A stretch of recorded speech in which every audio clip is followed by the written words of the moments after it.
Cool. Looks great. All right. Wowzers.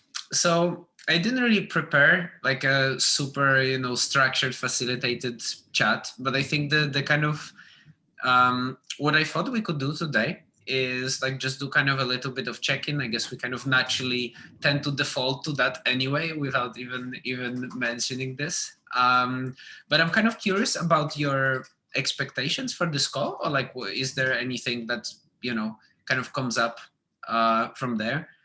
And then we could maybe, I thought of two sections. One would be more structured in a very simple way that I thought of 3 questions that we could just answer, regarding Obsidian, how it is for us. And then we can just move to unstructured free flow conversation and just touch upon any of those points that might come up from our sharing. So we can all kind of share a little bit of our own journey with this tool, because I think we're all quite new to it, and just get some insights from each other. But I'm also happy to co-create that with you. So if at any point you feel like there's some direction you would like to just like adjust, then just feel free to take the facilitator hat and just do the swap. So that all feels great with me. Yeah, sounds good to me. Okay.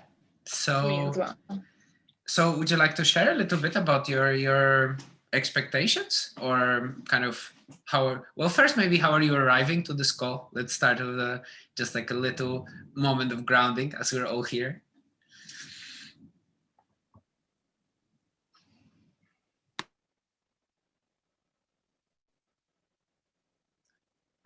I can go first. I'm arriving just with some curiosity. I feel like this is an opportunity to geek out a little bit, which I'm excited for. And let's see. Yeah, I'm well. My expectations are really to just have like a flowing conversation. I'm really happy with some kind of structure, Michal, that you just proposed. That sounds good. And I am quite a beginner in Obsidian land, so I'll be sharing what I can share and probably asking quite some questions, which hopefully will be useful to all of us here and whoever will watch afterwards.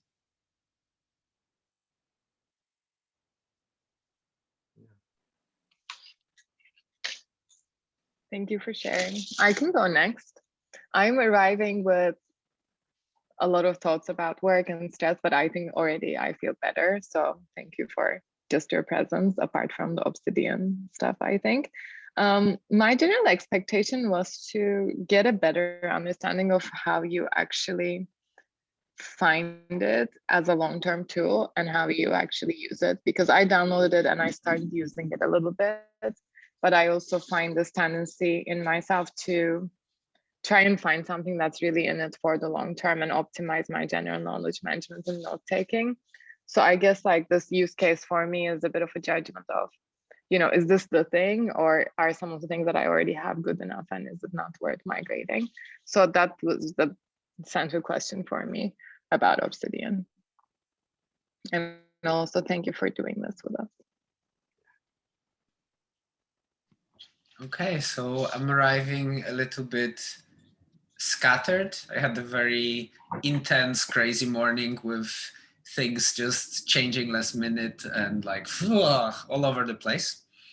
But I took a moment to lay down in the sun just before our call, which was like, oh yeah, so nice just to be on the grass. And I was watching a bull and a sheep just doing their thing, just not caring about much, just like, oh yeah, the sun's here, grass is here, life's great. so that was very nice and grounding. And in terms of expectations, a part of me is just kind of wants to kind of geek out, as you said, Josh. I really like that, and just spend some focused time with good friends and just talk about a tool that is interesting. And I think my main intention is to get your use cases and perspectives and ideas, and to see if there's something that I can bring to the way how I use Obsidian, because I don't see myself as, professional user or anything like that. I'm very much a noob, just kind of starting out and playing around with it and seeing how it works. So yeah, I feel like it's good sometimes to bring energy to this meta conversation about the tool that I'm using and get some external perspective. So that's me. Cool. Okay. So that's also a nice kind of a map between why are we here for. I think it really connects well, and I think we can have some interesting conversations from here. So what I thought of 3 questions to start us off. And also one thing that, feel free, if you feel like, you can also be sharing your screens if this is something you want to do. I just made you co-host, so you should be able to do that. If this is helpful, it's not expected, but you can. So I thought of 3 questions to kind of get this conversation started. So what is one thing that works well for you in Obsidian? Maybe it's something that, you figured out, oh, this actually works well for me, or I can navigate this, or this feature is great, or, however you want to read this question. What is one thing that you either lack clarity on or you struggle with? And what is one insight that came up for you as you were experiencing Obsidian as the tool for note-taking or managing your knowledge? So maybe there's something that you've seen, I don't know, about yourself or about the process. So maybe we can take just a moment to reflect, and then if any of you is ready, we can just start sharing on that. Do you mind just to repeat the first question? Sure. So what works well, what you don't have clarity on, or what you struggle with, and then what is the one insight? Thanks.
I thought also of one more thing that might be helpful. Maybe it would be useful to also share just a tiny bit of your context, or like what just, like what are you using it for? Like what's the kind of how you deal with it? What is this for?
Okay.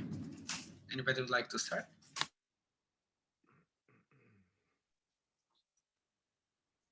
I can get started.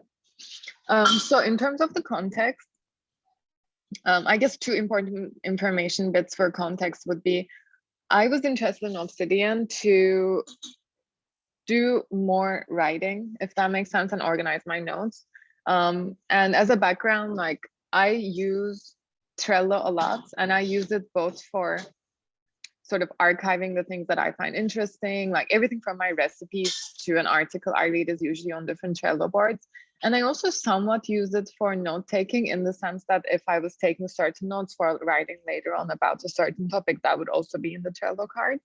But the reason why I was interested in Obsidian from this backup is that I felt like it became a lot more like an archival thing, and I couldn't really find the connections between the different things, notes that I had taken, to move on to actually drafting something. And I often like just use Apple Notes, like, which is because I have it on my phone for the note taking, but then it's just this really linear sort of thing where it's really hard to find things again. So in this intersection of like having a bunch of materials on Trello and taking casual notes in Apple, I was wondering if I could use Obsidian to organize my notes better and then do some actual writing, because I can work with clusters. That's the context. Moving on to the one thing I like, I really like the clusters, because I think like I also do some sketchnoting, and the mind map like thing works better for me than just indexing. So that's the one thing with Obsidian that really stood out for me. One to go with needs clarification for is like two things actually. I'm going to go out of the prompt a bit. One is like what I really enjoy with Trello is the visual appeal, and the fact that I can actually look at pictures of things or thumbnails to be able to understand it. And I find Obsidian to lack that visual appeal, because it's just like a bunch of text on a black background. So that's something I'm struggling with. And what I need clarification with, I think, is just how to use it on mobile without having weird third-party apps and stuff. So I find it to be a bit of a struggle, at least with an iPhone. One insight I have so far is not about the platform, but about me. But I felt like I really wanted to do more writing and drafting instead of just taking casual notes for myself. And that was an insight in this journey of trying to figure it out.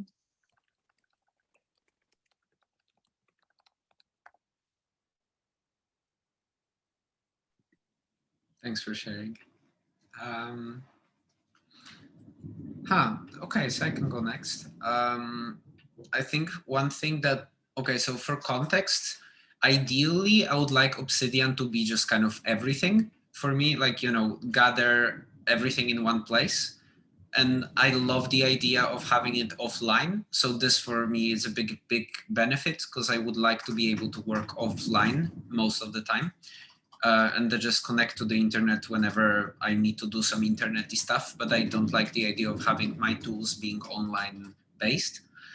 And I work a lot with my analog journal. So working with actual files, it's something magical, because I can scan my journal and then put it into Obsidian and then either insert it into notes or make the images their own kind of notes.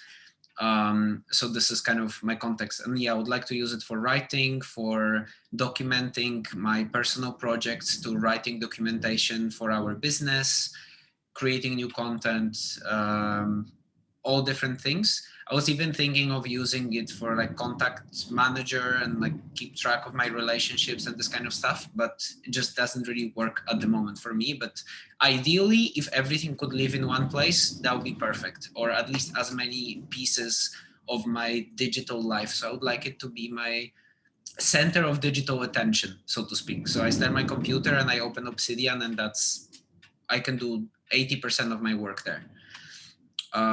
So one thing that works well, I think what I found so far is I'm kind of good in keeping this kind of mega notes that basically, for example, I have a note for my weekly review, and it's just one note. And every week when I do my weekly review, I go there. And then, you know, sometimes I adjust the format. I just copy paste the same thing that is in the header and then just do the same thing. And this is kind of, I found when I was looking at the graph, this is like the core of my notes. So because I also write down there what notes did I create this week, or what pieces of content did I ship. So basically from there, I link pretty much to everything else, which is interesting because that I didn't plan it, but it became my kind of central note that gives me the sense of, like, gives me a timestamp when something was created.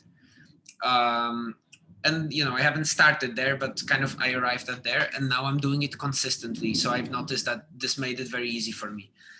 And I think one thing that works well for me is the fact that I can just dump images there. So, you know, I take lots of screenshots, or I work with photos, all of that. So I put all of this information into Obsidian, into a folder that all my, I call it assets, all assets, PDFs, images live in one folder.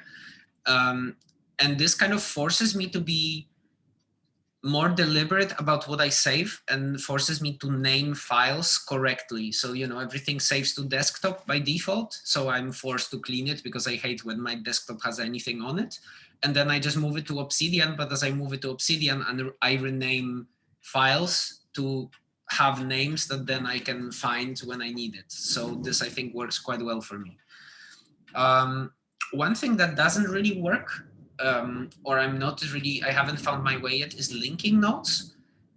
So I'm good with, you know, keeping this kind of mega notes, and I'm okay with just writing individual notes, but I think I haven't found yet a good way to link them together. And the insight is that I'm kind of, I'm managing somehow to avoid, for the first time maybe ever when it comes to digital tools, to avoid this perfectionist trap. And I just kind of I felt like Obsidian is not perfect, but I like it for what it is.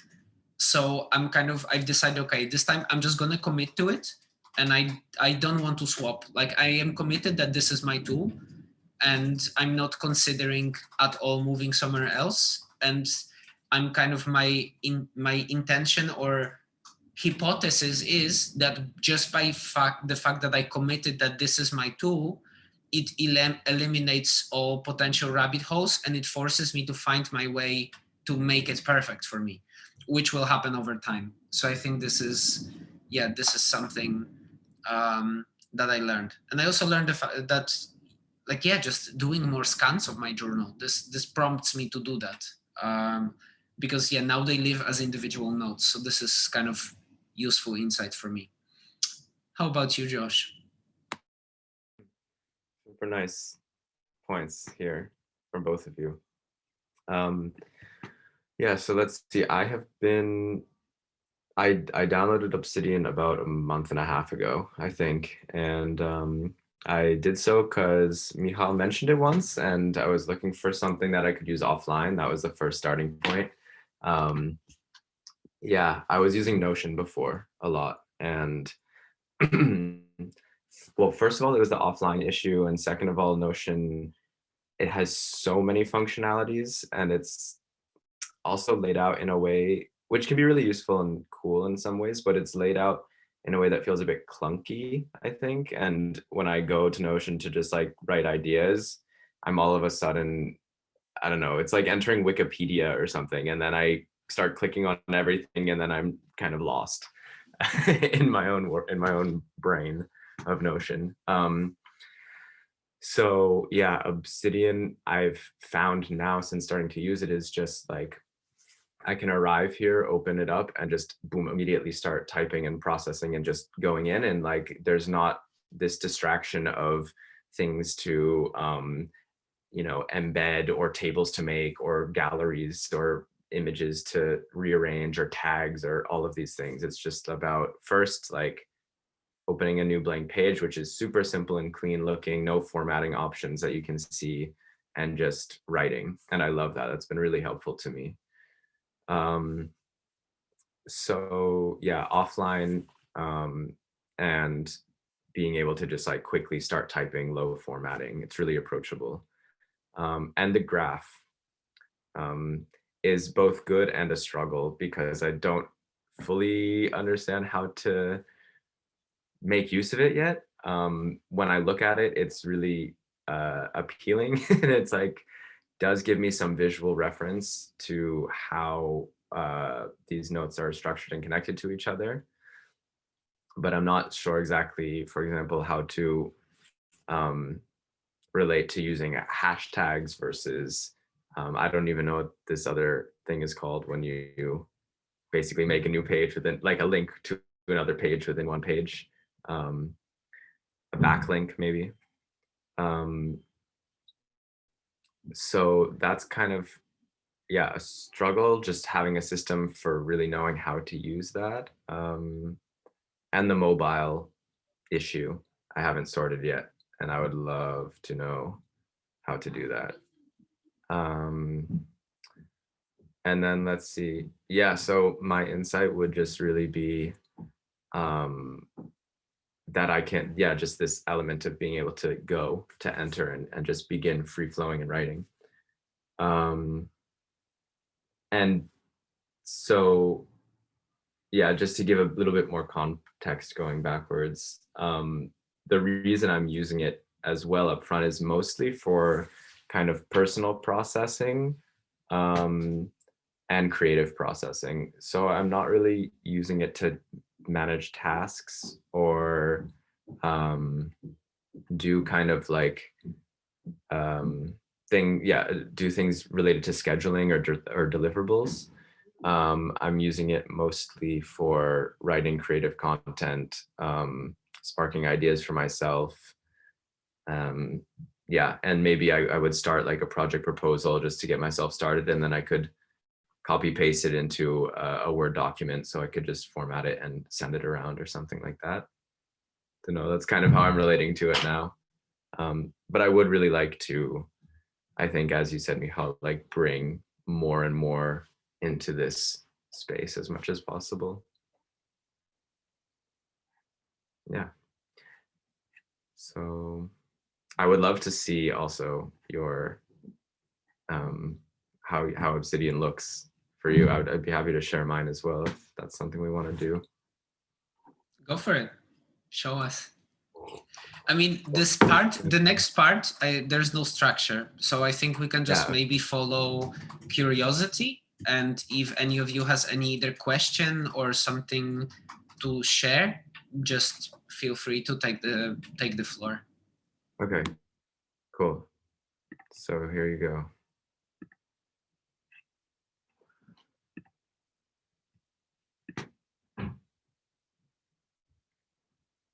I show you already the graph view. I don't know. I don't even have... So pretty. Presenting Institute. I've done their training. Cool. Oh yeah? Yeah. Cool stuff there. Okay, so I mean, I don't know. I started, let's see if there's anything here. Some of them are also empty. This was like experimenting a lot, I think. Just random processing ideas. Actually, maybe even came from a call with Michal like a few weeks ago.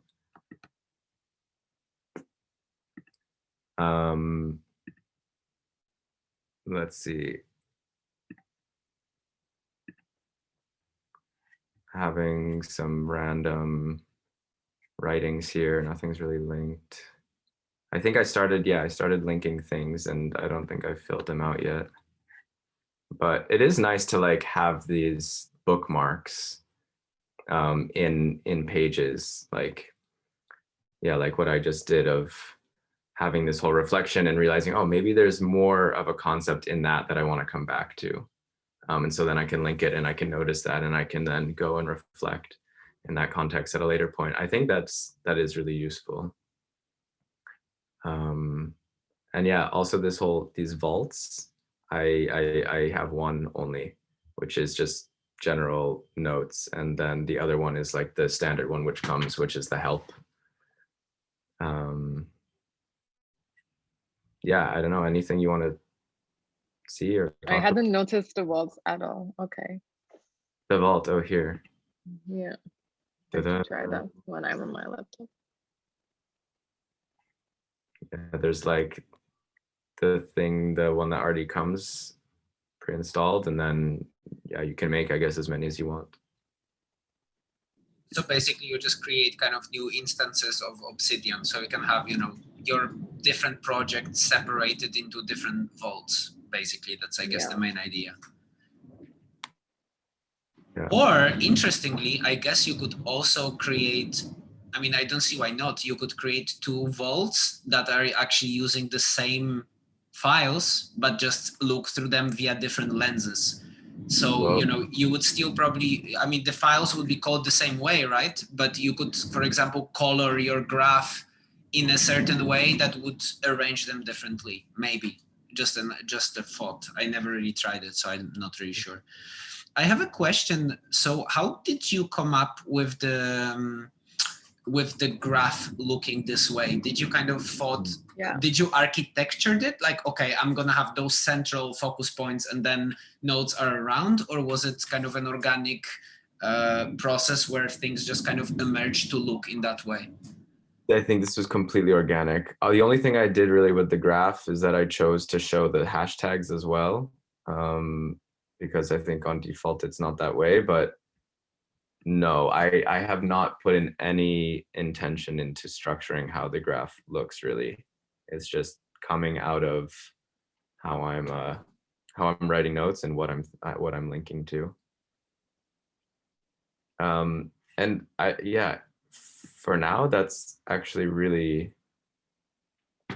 I mean, yeah, of course there's kind of benefits and drawbacks of that, but it does feel nice that I can just have this reflection coming back to me, which is showing me, you know, after my candid writing and my candid linking without really thinking too much about it. It's just like, okay, this is how your mind is looking right now. And I can really get a visual of it without having to do it too intentionally. Yeah. And your tags are topic tags, right? So like different kind of, one tag is one topic. Yeah. Cool. Yeah, exactly. And again, I'm still kind of unsure about, you know, using tags. Like, for example, I think I have a relational practice tag as well as a page. So I could be doing that. I guess I'm seeing tags more as using them as kind of loose relations. Like if something is loosely related to something else and I just think of it, I'll tag it at the very bottom of the page. Versus if there's something really an embedded concept, then I'll use a backlink. Yeah. Mine looks like a lot more of a primitive version of this. Sorry, I didn't plan the devices right. But I always think like this is you in 1.5 months. Like, how do we think our Obsidians will look like if we commit to this in like 5 years, for example? Oh God. I don't know. What is the housekeeping need is a big question for me. A whole galaxy is going to be created there, yeah. That's a good question. I think for me right now, the housekeeping is very minimal. And I'm kind of intending to keep it this way. Like, I think I would rather put a little bit more work into finding things rather than making them perfectly clean and like super optimized, because it feels like this is, for me personally, it feels like a big rabbit hole, because I think I have this tendency to just like, okay, I'm going to spend the next 2 weeks making it perfect and it's not going to be, and I'm going to just disappoint myself. And then after a month, it's going to be a mess again. So I think, yeah, at least for me, I'm optimizing for minimum upkeep work. So you know, like I know some people like look through the random notes sometimes just to like clean them up and make them better and all of that. For me, that makes sense, but only when I do it kind of, if it happens, you know, not as a regular recurring practice, at least for now. I don't know, it doesn't resonate with me to like have a weekly slot to polish my notes. Don't want that. No. Have you guys have either of you watched these videos from, I think he's kind of the founder of Obsidian or the creator of it, and he kind of explains how it works? Okay, That it's sounds like interesting. a good idea. It's kind of nice. There's this kind of like series on YouTube, I think from the creator of Obsidian, and he yeah, just makes like 5 to 10 minute videos kind of showing different things and how to do formatting, how to do linking. And it's really beautiful, like the way he describes it and the way he describes why he made it this way. It's pretty cool. And that really inspired me also to start trying it. I'll look it up. Can I ask a question? Because both of you are eager about the offline, and I'm not sure I am because I've increasingly moved towards cloud-based everything. Do you use hard drives? Yeah. Or like, yeah, I would be scared to lose things, I think, with a totally offline thing. So I was wondering what your tips on this are. I think for me, like right now, I don't have ideal solution, but I think the ideal solution for me is to have it on my computer primarily. I don't need an extra hard drive because I mean, it's just notes. It doesn't consume that much space, even if it has, you know, PDFs and images. And then just once in a while, automatically sync it to some kind of online vault where, you know, I just keep a backup, and maybe you know, once of every odd year, put it on a hard drive somewhere that, you know, I just keep. So I think for me, this is kind of how I navigate it. Yeah, but ideally, I would like to, for example, you know, now I have a lot of, because maybe Obsidian is not great for collaboration, right? It's just your personal thing. If you do stuff like what Google Docs allows, for example, right? Google Drive. So this is maybe a bit more tricky. But I don't know, like, for example, the way I see it is lots of my project now tend to be living in Git books, which is interesting because what you can do is you can, I haven't done that yet, but it's kind of on my not so high priority list, but I want to connect Gitbook to GitHub. So basically the files from Gitbook are synchronized with a GitHub account, and then I can connect my GitHub account with my Obsidian. So I can basically have a folder because it's just files, right? And they're Markdown. So I can basically make edits on to my Gitbook offline while just working in Obsidian, and then just clicking a button, push to Git, and then it just does everything else, and then it's backed up online as a live project. But I never left Obsidian to do this. Nice. So this is kind of an interesting possibility. Yeah. And I've seen some people using GitHub as well for a backup. So they just basically have some kind of automatic script that just updates their vault once in a while, and it keeps a version history. And I mean, also the question, do you want it public? Do you don't? You know, depends on what you're doing. But I guess you can also synchronize it with like Dropbox or Google Drive or anything else. This is what I'm thinking now with Silvia, for example. We're now documenting a certain process in our business, just to make it, you know, more redundant for the more resilient for the future. If one of us can do it, the other also know how.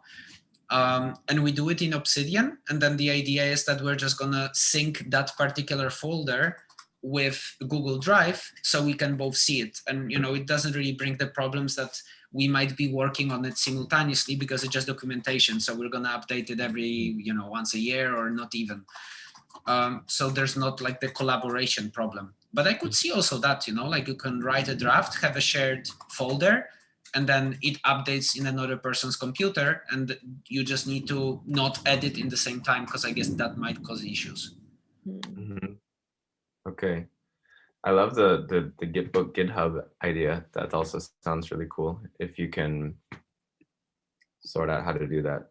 I've just not spent the time to look at all the possibilities because it's obviously not like such a streamlined process. Or I mean, at least it takes a bit of research, I guess, because there's a lot of options for how you can do it, I think.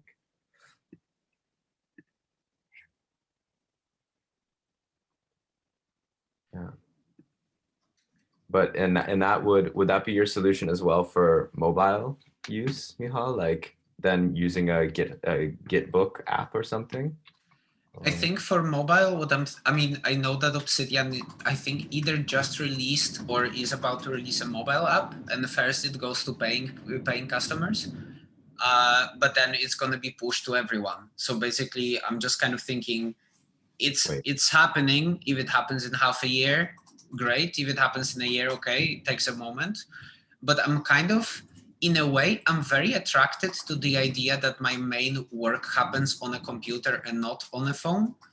I see this, like, sometimes it's a hassle, of course, when I want to access, something, but I just can't. But I mean, bottom line is my brain hopefully can remember this kind of critical information. And I would rather not work on my phone, because then there's the tendency to actually do it all the time because you have your phone all the time with you. So, for example, the way how I do it right now is I would rather brainstorm and like create new ideas with my analog journal that I have pretty much always with me. And I write my notes there. And then when I do my weekly review, I look through my journal, and there are some things that just become notes, either because I scan them or because I just write them as notes. So this is kind of how I handle the mobile app. So I don't really feel like I'm missing out much on not having one. But of course, when it's going to be available, I'm going to have it, because it just makes it more convenient to directly, because now, for example, I scan from my phone, and then there is a tiny bit of hassle for me to transport this file into my computer. Because also my phone is Android and I have a Mac, so they don't talk super nicely to each other, so it's not like one button thing. So I would rather upload immediately from my phone to the app of Obsidian, so it syncs. But I know there are workarounds around it. I think people are using apps that basically work with Markdown, and what you do is you synchronize via Dropbox or synchronize via Google Docs, and then that's kind of the beauty of it, because it's just a file. It's a Markdown file. You can edit it on anything. Yeah, actually, I did some research on this, and on the Obsidian forum, they actually recommend IA Writer for syncing with Google Docs, and something else. Let me look it up. OneWriter, especially if you're using Dropbox. I personally use Google Drive. But then I was about to download the IA Writer, and it was like $30 to get it. Like, it's a one-time thing, but I was just a bit like, let me commit to Obsidian first before I give $30 to this. I think the reason why I struggle with mobile has been two things. One, I usually like have some ideas of writing things on my Substack or something on the go, and then like I like being able to start a note on my mobile and then to find it on my laptop. But like I do think that, as you said, I could still like have it and then start writing in Obsidian. And the other thing is I use and travel with my iPad Pro a lot, which also has a keyboard. So it's technically mobile, but I use it as a laptop in many ways. So that has been a bit of a roadblock for me with Obsidian. Yeah, of course, because even on an iPad, you can't use it yet. No. And the shitty part is that Apple will charge you twice for a mobile app, right? Because it's different for iPad and it's different for phone. Exactly. Like $60 is, I don't know if it's much. Maybe for a lifetime thing, it's fine. But, especially if they release a mobile app right after I download this other app, I will be a bit pissed. So. Exactly. Yeah. I think you might just want to, I don't know, like, I guess it's always this question of commitment, right? Because I feel it's always a big deal maybe to move from one app to another, and especially like if you already aggregated a lot of notes, and if you have a way that kind of works, maybe it's not perfect, but you know how to navigate it, then switching it's a pain in the ass. So it kind of makes sense. Like, in a way, this is why I committed to Obsidian, not to worry about this anymore. Yeah. Because before I was kind of I tried many different tools, nothing really was perfect, and Obsidian is not perfect, but it's like the best option from what I see. So that was kind of my rationale. But I think this kind of question of commitment, I took this training from Nest Labs that was like about note taking basically, and the kind of first idea was there was 4 weeks of the course, and the outcome of the first week was pick one, stick with it. Like they have plus and minus, but if you just keep swapping, it kind of derails you, because you will only find a good way of using this tool for you with time. So and you can always do like a trial, no, and just like see how it feels and play with it for a month and don't put pressure. I like this approach as well, but I think at some point it's useful to make a commitment, like either this one or something else, so you can move forward with figuring out the way to navigate all the minuses, because there's always going to be some payoffs, right? Right. Michal, would you be comfortable sharing your graph at least, or?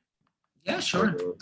I mean, it's a total mess, so don't expect like anything crazy pretty. I haven't done any coloring or anything, but yeah, Wow, so that's a big one in the middle.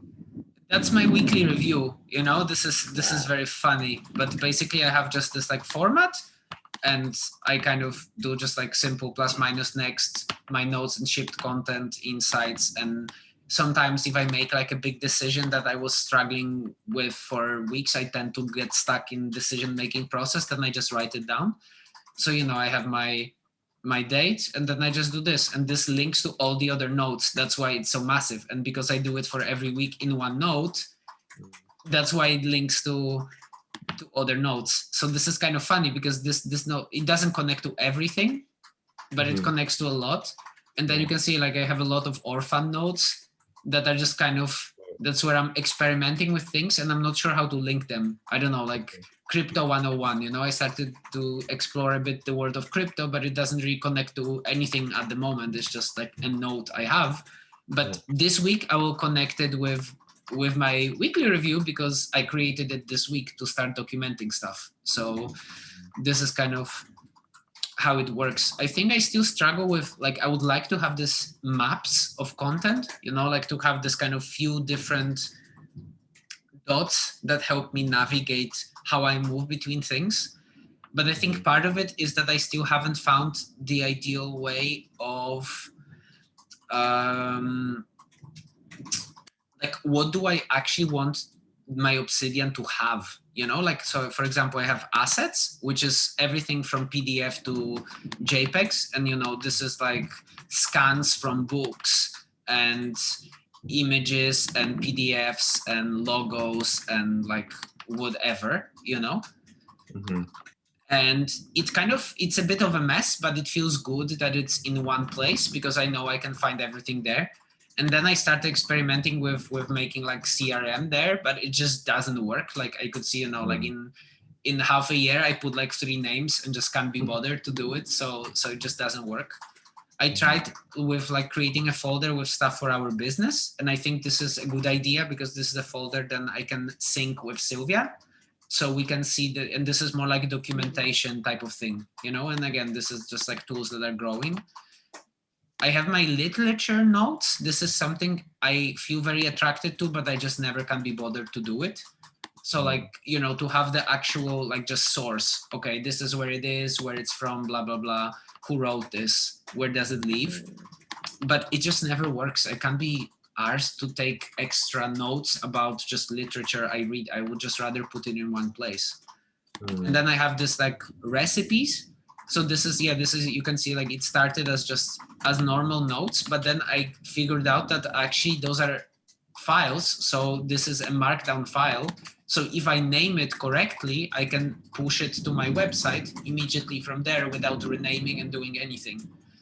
So this is kind of what I want to be doing eventually with more of my stuff. So for example, I would like here to create a folder that's going to have all my Git books in separate folders, and then I just work in them, and then it pushes it to GitHub automatically, and I don't need to do anything. So basically, I just need to make sure that I format it so it's, you know, Markdown friendly, but that's okay because I can use templates. Oh yeah, templates is actually something that's super useful. So if you have like a note that is coming back often, you can create a template from it. So for example, for a recipe, right? If I put a new recipe on the cooking thing, this is the template I'm using.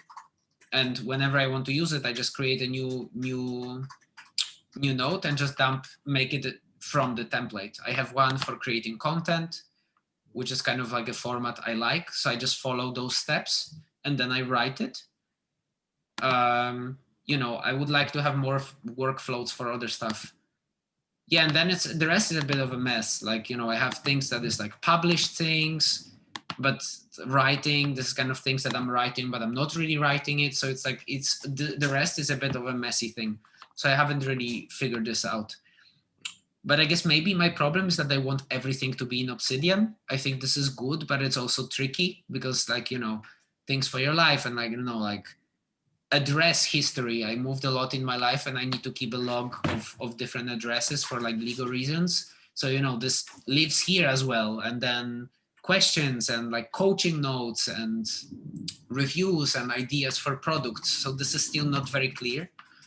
I have a hunch that I'm not using tags very well. Like one idea that I really love that I was taking from one of the courses was to use action-based tags. So instead of creating categories like topics, because then you become, you know, you end up with tags that are usually very similar. Like, oh, is this a relationship or relational growth or community, or, you know, like what tag does it in? It's probably everything, but like, how do you find it later? So I like the idea of just having action tags. So like, for example, what the course recommended was to have just 3. So one was to, oh no, even 2. One was to process and one was to create. So like, to process means that this is a node that is work in progress. I should process it. And it's like my raw dumping mind thing. And to create means this is ready to create with, it's finished. So this, if you want to create, if you want to process your notes and refine your ideas, you just sort by to process and you go to those blocks and you process them. And then when it's ready, you do to create, and then you shift your thinking. Okay, I have all these building blocks that are finished. I can create with them. So this is kind of an idea I really liked, but I haven't really successfully implemented it yet, you know, so I cannot really report back that this was successful, but it's certainly, it's an idea I feel aligned with. I like this idea a lot, using tags as actions, kind of. That would be really useful to me. It's just so useful to see your 2 obsidians, because mine looks like a mini black cluster like Michal's, and seeing Joshua's and like how it was actually visually appealing to me, which was one of the challenges. I'll go and watch the YouTube videos and see if I can make it look like that. Yeah. Oh, here, I'll put the link. Here's one of them. Yeah. Thank you, Josh. I mean, That was just about since, Markdown, but it's the same series. amazing. Okay.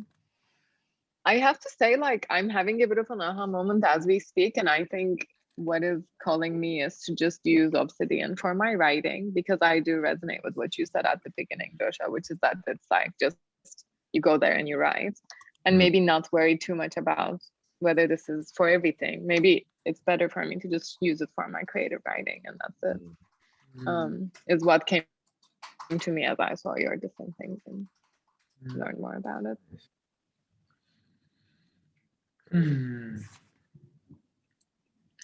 So we're arriving at the end of the hour. That was so interesting, guys. Really, yeah, it's made me very introspective in a way. Like, feel some energy to go to my Obsidian. I also want to do kind of what Iram, what you mentioned, like play more with making I think I can easily hack my brain to find energy to work with the graph to make it more sense, and with this find a way how to make nodes fit to the graph that looks visually appealing.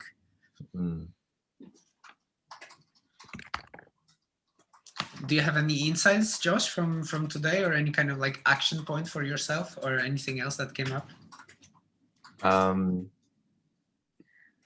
I would definitely like to use visuals more. Your highlighting of how you like have all of these assets and you scan your notes and drawings and images and things. I'd love to integrate that a bit more.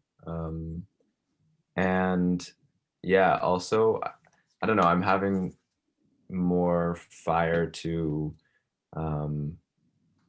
make this graph more useful, basically. And I could see that I could do that through using tags, like these action tags you mentioned, just starting to add those wherever possible and help them connect a bit more.